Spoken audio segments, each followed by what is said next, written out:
My husband is 36 years old, I'm 32, and for a long time I felt like I was living with a robot instead of the man I married. So this is the update I promised after everything finally came to a head. I originally wrote this a few days ago, but couldn't bring myself to post it right away because everything still felt raw and too close. A couple of nights ago, my husband came home around 6 like he always does.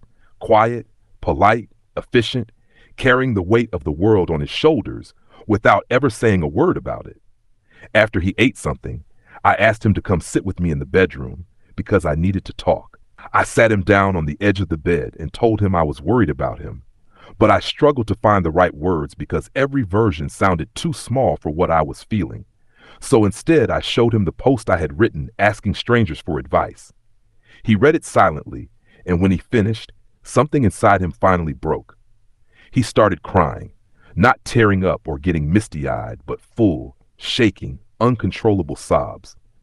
In all the years I've known this man, I had never seen a single tear fall from his eyes.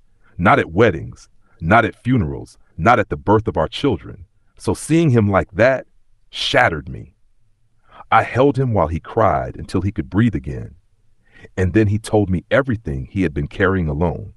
He said the world feels like it's in a terrible place right now, that everything feels uncertain and heavy, and that bringing another child into all of this made the pressure unbearable. He told me that when I became pregnant, something in his mind flipped, and he felt like he had to become more, do more, carry more, because it was his responsibility to protect us and provide for us no matter what. He thought he could handle it if he just pushed harder, if he doubled down and shut everything else out.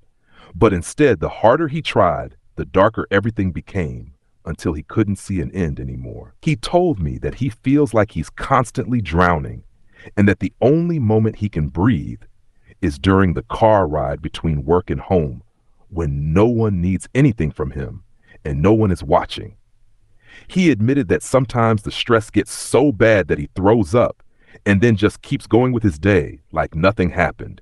And then he reached into his pocket and pulled out a pack of gum and said quietly that it was for covering it up when it happens. That moment broke my heart in a way I don't think I'll ever fully explain.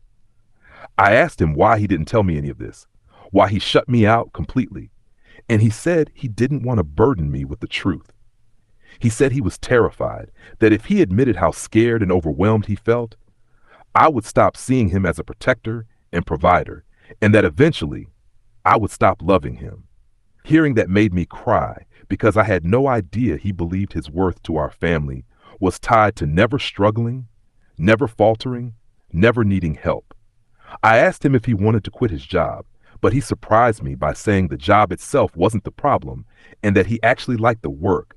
It was the added weight of responsibility, the feeling that he had to be grateful to still be employed during a pandemic, while also carrying the fear of supporting a growing family that was crushing him.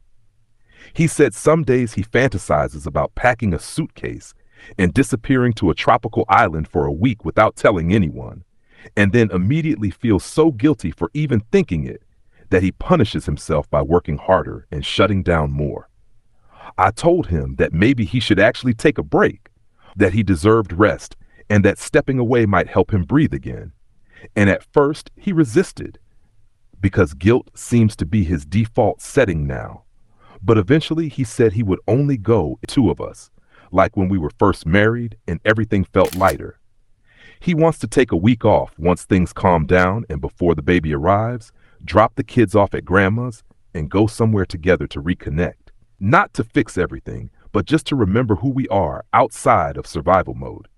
He also told me he wanted to take the next day off just to sleep. So I called his boss and said he had a migraine, and thankfully they were understanding and told him to come back when he felt better. That night, after everything was out in the open, I watched him sit on the floor playing with our kids, really playing, not multitasking or checking off a responsibility. And for the first time in months, I didn't see the empty, mechanical version of my husband. I saw him laugh, I saw his shoulders relax, and I saw the man I fell in love with come back into the room. I want to clarify a few things because a lot of people made assumptions the last time I posted. I'm a stay-at-home mom, and I fully understand that the majority of the household work is my responsibility, which I handle willingly, and my husband's chores are limited to things like dishes, vacuuming every few days, and general maintenance. This pregnancy wasn't an accident. We both wanted 3 children and are happy with our family, and we are not considering adoption or abortion. We know a single vacation won't magically erase his stress, so we're actively working on more sustainable changes, including setting aside daily time that belongs to him alone with no work, no kids, and no obligations. To those who think this story isn't real, I can't change your minds, but I sincerely hope you never watch someone you love disappear into themselves the way I watched my husband do. To everyone who offered kindness and support, please know that I read your words and that they mattered more than you know. Tonight, for the first time in a long time, my home feels warm again, and for the first time in months, I don't see a robot. I see my husband, and that gives me hope that we can get through